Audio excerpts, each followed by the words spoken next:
세례를 베푸는데 세례를 받은 사람들의 수가 요한보다, 세례 요한이 세례를 베푼 것보다 훨씬 많대라는 소문을 들은 거예요.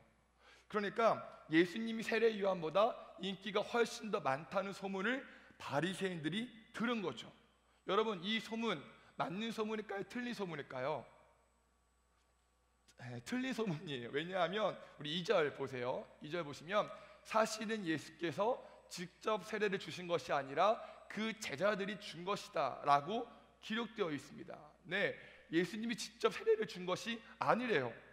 예수님의 제자가 세례를 준 것이라고 말합니다. 그런데 소문이 잘못 났죠. 예수님께서 세례를 주셨고 그 세례를 받는 사람들이 무지 많다고요. 이 잘못된 소문이 지역에 퍼져나갔고 그 소문을 바리새인들이 들었고 그 바리새인들이 그 잘못된 소문을 듣고 오해하고 있다는 것을 예수님이 알았다는 말이에요. 이게 1절과 2절의 내용입니다. 그런데 이 1절과 2절, 이 짧은 구절 속에 아주 미묘한 긴장감이 담겨 있습니다. 그게 뭐냐? 바리새인들이 예수님에 대한 잘못된 소문을 들었다면 그 소문이 진짜인지 아닌지를 먼저 확인해야 하는데 확인하지 않고 예수님에 대한 적대감이 고조되어서 예수님을 경계한 것입니다. 이것을 어떻게 할 수 있느냐? 3절을 보시면 예수님이 유대를 떠나사라고 기록되어 있어요. 여기서 떠나사는 헬라어 아페켄인데요, 이 동사에는 버리다, 포기하다라는 의미가 담겨 있어요. 그러니까 예수님께서 바리새인들에게 자신에 대한 적대감이 또 경계함이 고조되어 있다는 것을 아시고 그들을 버리고 포기하고 유대 땅을 떠나셨다라는 말입니다. 왜? 바리새인들과 더 이상 언쟁을 하고 싶지 않으셨거든요. 그들의 마음밭은 이미 딱딱한 길가와 같은 마음으로 변했기 때문입니다. 그래서 예수님은 그들로부터 눈을 돌리셨습니다. 그들을 버리고 포기하셨어요. 그리고 그 복음의 방향을 유대에서 이방 땅으로 돌리십니다. 이것이 오늘 말씀의 첫 번째 핵심 포인트입니다. 떠나사, 이 동사 기억하시고요. 자, 이스라엘 남쪽 지역인 유대를 떠나신 예수님께서 어디로 가시느냐? 이스라엘 북쪽 지역인 갈릴리로 이동하십니다. 그런데 4절 한번 읽어볼게요. 아직 전 거요. 그 전 거. 사마리아를 시작. 사마리아를 통과하여야 하겠는지라. 다시 한번 시작. 사마리아를 통과하여야 하겠는지라. 사마리아를 통과하여야 하겠는지라. 뭔가 말이 어색하죠. 영어 성경 한번 읽어보실래요? 알겠습니다. 제가 한번 읽어볼게요. 자, 제가 연습 좀 했어요. And he must need. 연습했는데 부끄럽네요. And he must need go through 사마리아. 잘했죠? 박수 한번 해주세요. 자, 여기서 중요한 단어가 뭘까요? 어떻게 알았어요? 빨간색이니까요. must입니다. 여러분 must가 아시죠? 뭐뭐를 해야만 한다라는 의미잖아요. 그러니까 4절에 사마리아를 통과하여야 하겠는지라 라는 말은 사마리아 땅을 지나가야만 한다라는 뜻이에요. 그럼 요한복음 4장 1절부터 4절까지는 어떻게 정리할 수 있느냐? 자신을 경계하고 적대하는 유대 땅을 버리고 포기하고 떠나신 예수님은 사마리아 땅을 자연스럽게 지나치신 것이 아니라 분명한 의지와 목적을 가지고 사마리아 땅을 가셔야만 했다라는 말로 깔끔하게 정리할 수 있습니다. 그럼 예수님께서는 사마리아 땅으로 왜 가셔야만 했을까요? 그 전 거요. 어떠한 분명한 의지와 목적으로 사마리아 땅으로 가셨을까? 간단합니다. 만날 사람이 있었기 때문이에요. 만날 사람. 누구요? 우물 곁에서 물을 깃는 사마리아 여인이요.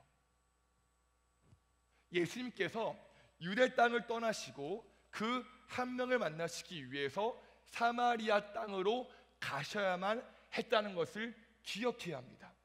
그럼 이 사마리아 여인의 특징 중요하죠. 첫 번째, 사마리아 사람이었습니다. 사마리아 사람이라 함은 한때 이스라엘을 지배했던 아수르와 이스라엘 사람들 사이에서 태어난 혼혈이를 말합니다. 이스라엘이 아수르에게 지배당했을 때에 일부 사람들은 경제적인 어려움 때문에 하나님에 대한 신앙을 포기하고 이방 민족인 자신들을 지배하고 있는 아수르와 결혼을 했습니다. 우리나라 따지면은 일제시대의 앞잡이와 같은 거죠. 반대로 경제적 정치적인 어려움이 있음에도 불구하고 이방인과 결혼하지 말라는 하나님 말씀을 지킨 유대인들이 있었는데, 시간이 지나 아수르가 멸망을 하자 하나님 말씀을 지킨 정통 유대인들이 사마리아인을 사랑 취급도 안 한 거죠. 사마리아 여인의 두 번째 특징 무엇이냐? 이 여인에게는 남편 5명이나 있었고 지금 함께 사는 사람도 남편이 아니래요. 성서학자에 의하면 이 여자는 남편들에게 버림받았을 거라고 추측하는데, 중요한 것은 주변에 있는 사람들이 이 여자를 몸 파는 여자와 같이 여겼고 이 여자를 바라보는 시선이 매우 따가웠습니다. 그래서 이 여자의 마음에는 늘 공허함과 외로움과 사람에 대한 두려움이 늘 있었던 것이죠. 그러니까 이 사마리아 여인은 유대인들이 멸시하는 사마리아 사람이자 같은 사마리아 사람에게까지도 인정받지 못하는 고립된 여인임을 알 수 있습니다. 누가요? 사마리아 여인이요. 중요한 것 무엇이냐? 이 고립된 사마리아 여인을 만나려는 분명한 목적, 분명한 의지를 지닌 한 사람이 있었으니 그 분이 바로 예수님이라는 것입니다. 예수님께서는 이 보잘것없는 여인, 사랑 취급도 받지 못하는 여인을 만나기 위한 목적이 있으셨고 그 목적을 가지고 사마리아 땅에 오셨다는 것을 기억해야 합니다. 그런 의미에서 예배가 무엇이냐? 예배는 예수님께서 분명한 목적을 가지고 사마리아 땅으로 가셔서 그 여인을 만나신 것처럼 우리를 만나시고자 하는 예수님의 분명한 목적이 담겨 있는 이 현장이 예배라는 것입니다. 아멘이신가요? 우리가 요한복음 1장을 통해 깨달은 것이 무엇이죠? 온 세상 만물을 창조하신 그 전능하신 하나님께서 시간과 공간을 뚫고 인간의 몸을 입고 이 땅에 오신 사실입니다. 그럼 오신 이유가 무엇이냐? 간단합니다. 하나예요. 우리를 만나시기 위해서, 당신들을 만나시기 위해서 이 땅에 오신 것입니다. 나를 만나시기 위해서요. 사마리아 여인처럼 매번 실패하는 나, 넘어지는 나, 죄가 죄인지도 모르는 나, 공허한 나, 삶의 목적이 없는 나, 왜 사는지 모르는 나, 어떻게 살아야 하는지, 무엇을 위해 살아야 하는지 모르는 나, 걱정과 염려 속에 쌓인 나, 친구들 앞에서는 웃지만 집에 처박혀서는 혼자 우는 나, 예배가 무엇인지도 모르고 이 자리에 나와 있는 나, 하나님과 세상 양다리를 걸치고 있는 나, 이런 나를 만나시기 위해 예수님께서 오셨습니다. 나를 만나시라는 분명한 목적과 의지가 있으신 거예요. 다른 사람들은 사마리아 여인을 멸시했습니다. 무시했어요. 손가락질했습니다. 사마리아 사람이라고, 몸 파는 여인이라고 멸시했습니다. 하지만 예수님께서는 그러한 사람들의 인식에 저항하시고 그 여인을 구원하시기 위해서 사마리아 땅으로 가셨습니다. 마찬가지예요. 여러분들이 지금 모습이 어떠하든지, 남이 여러분들을 어떻게 평가하든지 예수님은 그러한 평가에 저항하시고 그 모습 그대로, 여러분들의 그 모습 그대로 사랑하시는 분이심을 믿으시기 바랍니다. 그럼 이제 우리 차례예요. 우리는 우리 스스로에게 질문해야 합니다. 나는 여기 왜 있지? 여러분, 이 황금 같은 시간에 여기 왜 오셨습니까? 여기 왜 오셨어요? 아는 사람은 알지만 모르는 사람은 진짜 모릅니다. 분명한 목적이 없어요. 분명한 의지가 없습니다. 예배하러 왔다고 하지만 예배가 무엇인지 잘 모릅니다. 어렸을 때부터 습관처럼 나오는 사람 진짜 많아요. 그렇게 목적 없이 오다 보니까 사람 때문에 안 나온대요. 목적 없이 오다 보니까 실망했다고 안 나온대요. 친한 사람 없다고 안 나온대요. 힘들다고 안 나오고 친구 때문에 안 나온대요. 시험 들었다고 안 나오고 나이 들었다고 안 나옵니다. 예배 장소에 나와도 핸드폰만 만지고 딴 생각하고 찬양하고 말씀 듣고 그래도 달라지지 않습니다. 아무나 감동이 없어요. 성장하지 않습니다. 왜요? 이 자리에 앉아있는 목적과 이유를 모르니까요. 이 모습 마치 헛된 것만 구한 사마리아 여인과 같지 않습니까? 사마리아 여인은 자신의 외로움과 공허함을 채워줄 남편을 계속 구했습니다. 이 남자는 다를 거야. 이번에는 이 남자가 나를 만족시킬 수 있을 거야 라고 생각했지만, 그리고 계속 구했지만 빈번히 실패했습니다. 남편에게 가치를 두었지만 자신에게 돌아온 것은 결국 공허함이었습니다. 전도서 3장 11절을 보면 하나님께서 사람들에게 영원을 사모하는 마음을 주셨다라고 기록되어 있습니다. 그래서 사람은 자신을 만족시킬 영원한 것을 끊임없이 사모하죠. 하지만 우리는 정작 나와 늘 함께 하신 하나님을 찾기보다 눈에 보이는 것들로 하나님을 대체해버립니다. 그것이 사마리아 여인에게는 남편이었던 것이죠. 여러분, 여러분이 붙잡고 있는 그 남편은 무엇입니까? 하나님을 대체하고 있는, 여러분의 마음을 채워주고 있는, 여러분들의 가치를 두고 있는, 여러분들이 만족시키고 있다고 착각하는 그 남편은 무엇입니까? 학점인가요? 돈인가요? 친구인가요? 여러분들의 미래인가요? 스펙인가요? 애인인가요? 술인가요? 사람 관계인가요? 여러분, 이 모든 것들이 우리 삶 가운데 필요한 요소가 될 수 있지만 그것이 하나님을 대체할 수 없습니다. 하나님 그런 분 아니에요. 그래서 예수님께서는 오늘 우리에게 이렇게 말씀하십니다. 이 물을 마시는 자마다 다시 목마르려니와 내가 주는 물을 마시는 자는 영원히 목마르지 아니하리니 내가 주는 물은 그 속에서 영생하도록 솟아나는 샘물이 되리라. 할렐루야. 여러분, 우리가 온 신경을 곤두세워 가지려고 하는 그 어떤 것도 우리의 목을, 우리의 마음을 시원하게 할 수 없습니다. 그건 잠깐이에요. 우리 마음에 완전한 행복 줄 수 없어요. 구하면 구할수록 다시 목마릅니다. 욕심만 더 생길 뿐이에요. 수많은 사람들이, 또한 제가, 여러분들이 그것을 경험했잖아요. 하지만 예수님께서는 오늘 우리에게 분명히 말씀하십니다. 내가 주는 물을 마시는 사람은 영원히 목마르지 아니할 것이다. 내가 주는 물은 그 사람 속에서 영생에 이르게 하는 샘물이 될 것이다. 그렇습니다. 하나님만이 우리의 영원한 기쁨 되십니다. 하나님만이 우리의 행복 되십니다. 내가 넘어지고 쓰러지고 하나님을 떠났을 때에도 하나님은 여전히 그 자리에서 우리를 기다리셨고 우리를 바라보셨고 우리와 함께 하셨습니다. 친구들이 내 곁을 떠나고 주머니에 돈이 없고 마음의 슬픔과 좌절이 나를 둘러덮고 시험에 떨어지고 도저히 채워지지 않는 나의 공허함이 나를 짓밟을 때에도 하나님은 여러분들과 저와 함께 하셨습니다. 앞으로도 함께 하실 것입니다. 다시 한번 질문합니다. 여러분들 이 자리에 왜 나오셨습니까? 하나입니다. 하나님 만나려고요.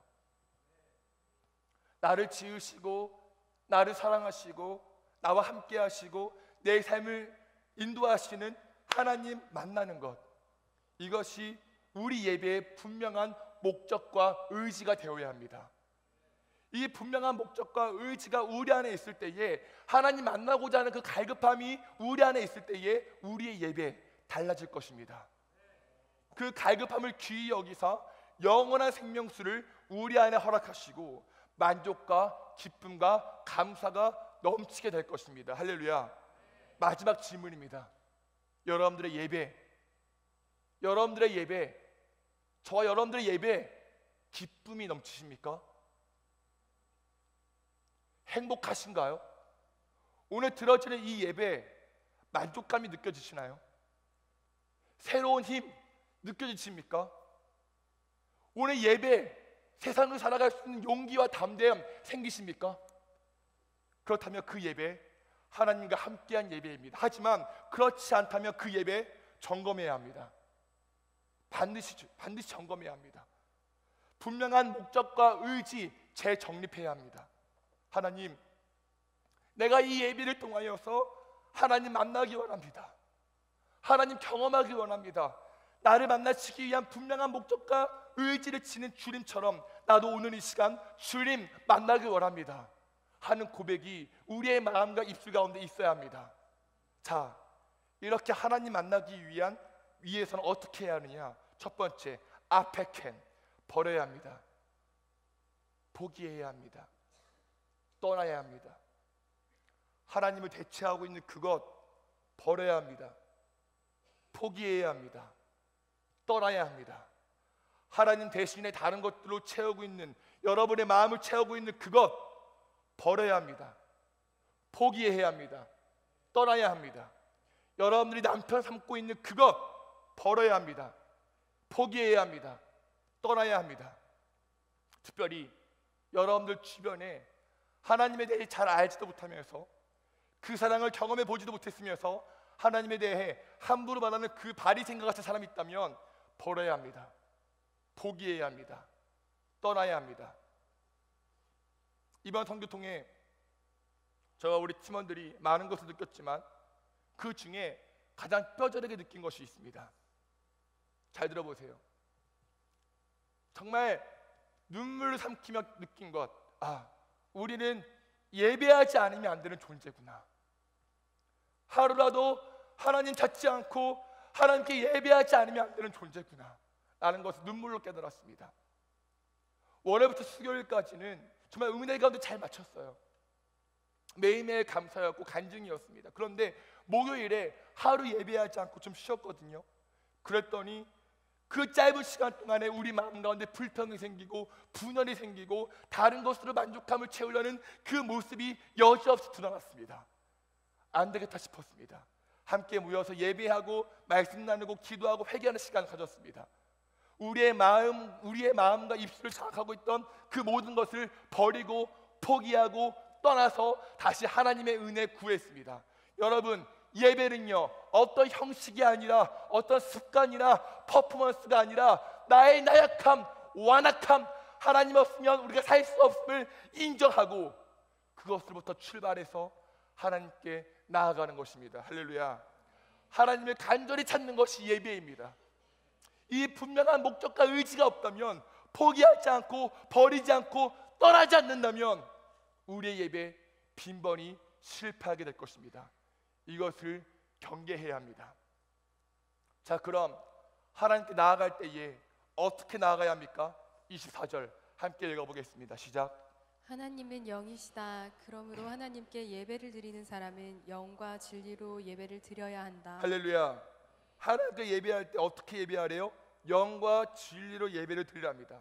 여기서 영과 진리, 영어를 보면 in spirit and in truth입니다. in spirit은 하나님의 영인 성령 안에서 성령의 도우심으로 예배를 드리라라는 뜻이고, in truth는 진리의 말씀에 근거하여 예배하라라는 뜻입니다. 정리하면 하나님께 예배하는 사람은 성령의 도우심을 구해야 하며 진리의 말씀에 근거하여 예배하라는 것입니다. 더 쉽게 말하면 우리의 힘으로 할 수 있는 게 아무것도 없다는 것입니다. 내 힘, 내 지혜, 내 경험, 내 능력, 그 아무것도 필요 없어요. 내가 주인 삼았던 것들, 내가 남편 삼았던 것들 아무 쓸모 없습니다.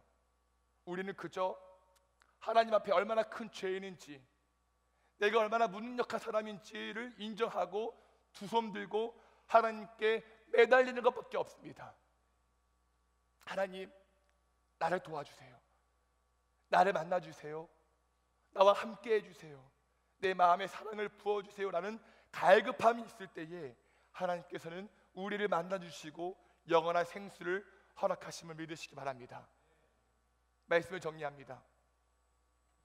오늘 여러분들이 이 자리에 온 목적 무엇입니까?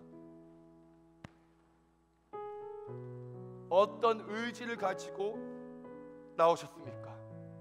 이 자리에 나올 때 무엇을 포기하고 무엇을 버리고 이 자리에 나오셨습니까? 저와 여러분들의 예배는 갈급함이 있는 예배입니까? 어느새 익숙해져 버린 예배 아닙니까?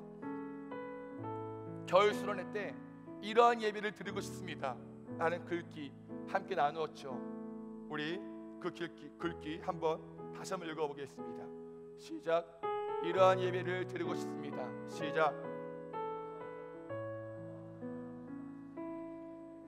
더듬거리고 앞뒤 문맥이 잘 맞지 않아도 하나님 앞에서 감히 고개를 들지 못하여 가슴만 치던 세리들과 청녀들의 기도가 있는 예배, 아름다운 벽화나 꽃꽂이가 없어도 하나님을 만나고 있다는 생각에 모든 것이 감사한 예배, 교만한 자들의 허영심을 즐겁게 해줄 뿐인 사람의 지식과 기교로 가득한 설교가 아니라 생명을 걸고 눈물과 통곡으로 외치던 옛 선지자들의 목소리가 있는 예배, 불의의 재물과 교만한 마음의 헌금 대신 마음속 깊은 곳에 순전한 과부의 두 랩돈이 있는 예배, 자신의 종교적 우위에 도취되어 하나님을 소외시키는 예배가 아닌 신령과 진정으로 드리는 예배, 설교 시간이 10분만 길어져도 지겨워지는 삼류 코미디 같은 예배가 아닌 주님의 말씀에 온 인격이 매료되어 그의 발 곁을 떠나지 않았던 마리아의 예배, 하나님의 영광이 나타나 하나님의 성품으로 새롭게 거듭나게 되는 예배, 형식적인 예배를 드리는 현장을 바라보며 울고 계신 예수님 앞에 나아가 그분의 눈물 앞에 무릎 꿇는 예배, 축도가 끝나면 남남이 되어 빨리빨리 자신의 자리로 도망가는 콘서트 같은 예배가 아닌 예배의 끝남이 아쉽고 안타까워 자리를 뜨지 못한 채 그분의 임재 앞에 우두커니 서 있던 여호수아의 경외심으로 드리는 예배. 여러분의 예배 이러한 예배입니까? 다시 한번 결단합시다. 우리의 예배가 사마리아 여인과 같이, 세리와 같이, 죄인과 같이, 창녀와 같은 갈급함이 있는 예배, 그 예배가 되기를 소망하며 함께 자리에 일어나서 찬양하시겠습니다.